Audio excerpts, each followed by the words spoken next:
berana betie mama bimaklueto berana supae anie weche mane wawacho kodi nyamama onge kata makosa mama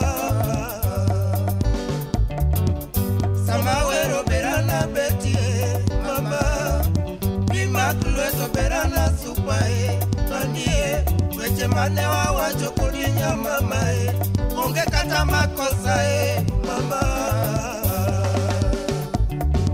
Sanikola vero Susana Jaber ani Sanikola vero Susana Jaber ani Baby chalo jiri malo sogodo susiye Kendi onge kata makosa Jaber sweetie. Well, Kenya seems, and Kisumu seems to be a beautiful country. It really is. The people are kind and very modest. I've been to Peru, Pucallpa, Peru with ISMS 2 years ago, and it's similar everywhere you go in the state of the lacking of supplies and the lack of resources that these hospitals and people and countries have, and it's a pleasure to be able to give back. What changes is the people. It's heart-wrenching. It is. The good is that I think the people are very beautiful and they're very friendly. The bad is that they don't have much, and you see a lot of these are the sickest kids that I've seen on out of my 3 trips. I think Kenya's been an amazing experience. I think the level of poverty and just people's ability to follow through is so much more different than I had ever really imagined. The first day we arrive, we try and set up our surroundings. The second day is the triage and pre-screening process, and this, in my opinion, is always the worst day because we never seem to have enough time to treat as many children as we want. We screened over 300 patients. That means we turned away a lot, only doing 86 cases. And that is the hardest part. That's the heartbreaking part. Because we're volunteer, surgeons and the nurses take off time from their family, time from their practice, and they can only take off so much. To travel to get here took us 2 days. It'll take us 2 days to get home, so it limits it in the amount of we can do. 59. Well, in January I came for a pre-site visit, which is important. You need to connect. We always go through the Ministry of Health to work out of a Ministry of Health hospital because it reaches the population in need. So in January I was here checking out the hospital, taking pictures, seeing what needs that there are, speaking with the local surgeons and the administrators of the hospital. So coming home, we prepare all of the equipment, we bring everything that we need to use, and we donated a lot of equipment that the hospital also needed to help their patients after we leave. I'm also responsible for making all the foreign connections with the government involved and all the fundraising. Getting an idea of what the country needs and designing the team as per need for the population. Orthopedic, this year we have an orthopedic surgeon, ENT surgeon, general surgeon, and a plastic surgeon. All utilized and all did incredible work. I'm really impressed with the amount of organization. I'm really impressed with the amount of equipment. 62 bags of equipment. We have almost everything we would have back home. The numbers of people, I think we have 21 participants, nurses, physicians, nurse anesthetists, other staff. We never want to cause harm, so we prioritize the cases. We always do the most difficult cases that need a lot of observation in the beginning of the week. This was interesting in Kenya that a lot of the cases were very complicated, and we did a lot of very complicated, packed first 3 days.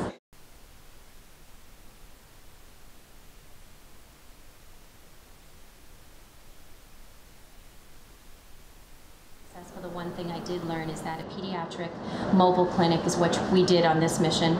We went to remote villages is something that was so essential and which we'll be dedicating a lot of time to perfecting that and reaching a lot more children. Pauline asked me how the last 3 days of clinic here in Kenya have been, and yesterday and the day before we were in Bungoma, Kenya. It was a very small hospital that actually didn't have any physicians. So we really helped out a lot. We saw 200 patients in 2 days. They do a great job here. We were at probably one of the further outposts, I guess the lower tier hospital. They're able to do very little things in terms of emergency. There's no x-ray, there's no real laboratories. You're basically going on clinical suspicion. And again, you're thinking malaria once, malaria twice, malaria 3 times. Their pharmacies have basic medications. Often they're not completely stocked. We brought medicines with us, which was very well received. And so we were able to use those in conjunction with the pharmacy. One of the important things, aside from treating the children, is that we encourage the local doctors and nurses to participate with us so that we can teach them how to better their skills. And in turn, we're also learning from them. They're able to do work with very little, but we're able to help them maybe do it better. And they're very interested in learning.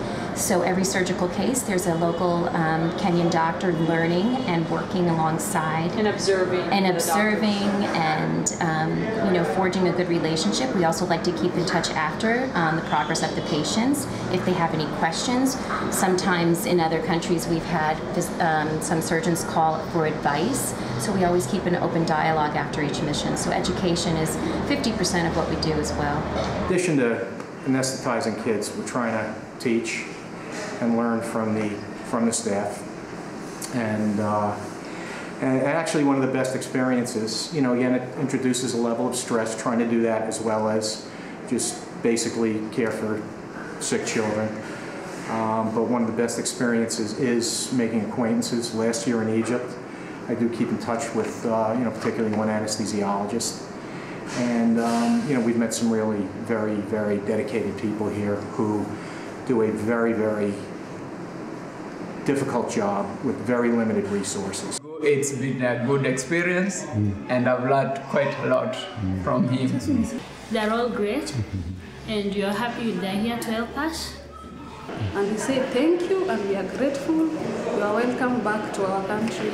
What's the chance of those children having that surgery if the free surgical team doesn't come? I don't think that they would ever have the surgery. Unless we, keep this list and have somebody looking for these children, I don't think that they would ever have the surgery. Each trip brings different challenges, and we learn something from each thing that challenges us, and it makes us better.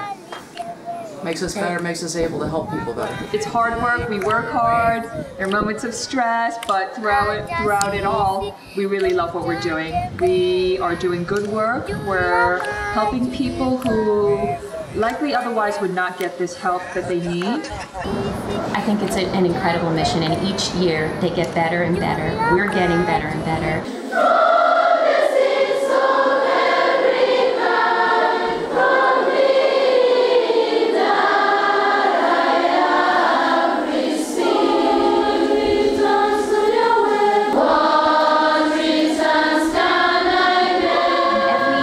Dollar goes directly to the kids. That's great. And that's what we are committed to and will always be committed to.